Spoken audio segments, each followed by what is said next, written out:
Hey coin collectors, it's DC on the Big D, and today it's the 1928 and 1929 Buffalo nickels, and we see the buffalo right there, we see the Indian head right here, and this isn't actually a specific person. This is a conglomeration of a number of different Indian chiefs that they put all together in one engraving. Kind of a funny idea.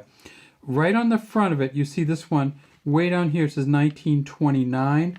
And on this one over here, it says 1928. Hard to see it, but we'll kind of look at them a little closer in a sec. The Indian chiefs facing to the right, it says Liberty in front of the Indian chief. And there's one other thing on here that a lot of people don't notice or don't understand what it is, and that's right down here underneath the 1929. And that is the F right there. And that F is not a mint mark. The Buffalo nickels did not put the mint mark on the front. So this is definitely not a mint mark. But you know what it is?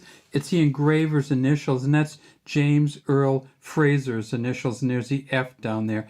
And that actually, you can see that on almost all the coins, no matter how bad condition they're in. Say this one, look at this. You can see the little F down there, or most of the F, but you can't see anything else on it. And I mean almost nothing else on it. Everything got kind of mushed around. So that's something to always look for. Look for that F down there, just now that you know what it is. This is a copper nickel.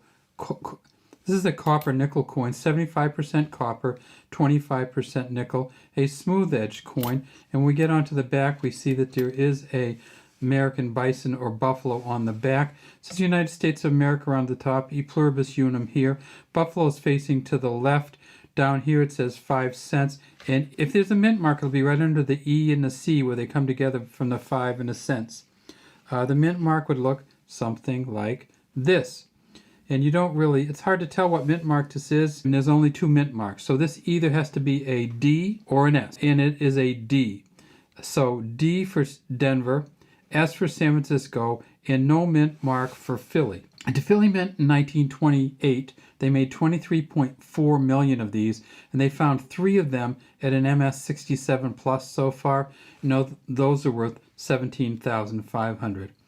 At the Denver Mint in 1928, they found 1 Mint State 67, and that's worth $30,000. And at the San Francisco Mint, the one with the S on it from 1928, they found an MS67 Plus, and that's valued at $67,500.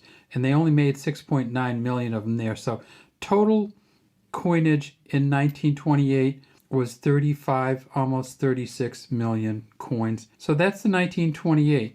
In 1929, they also made buffalo nickels at 3 different mints. In 1929, at the Philadelphia Mint, with no mint mark, they made 36.4 million.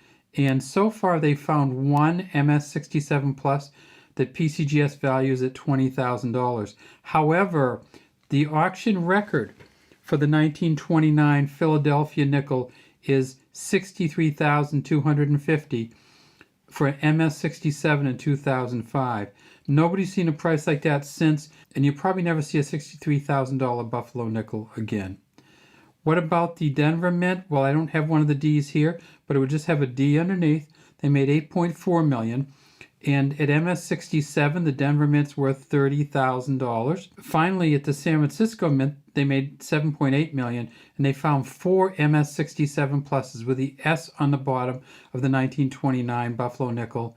Those 4 S coins are each worth $40,000. The Buffalo nickel first came out in 1938. It followed the Barber nickels, and you might remember the Barber nickels were the ones with the V's on the back.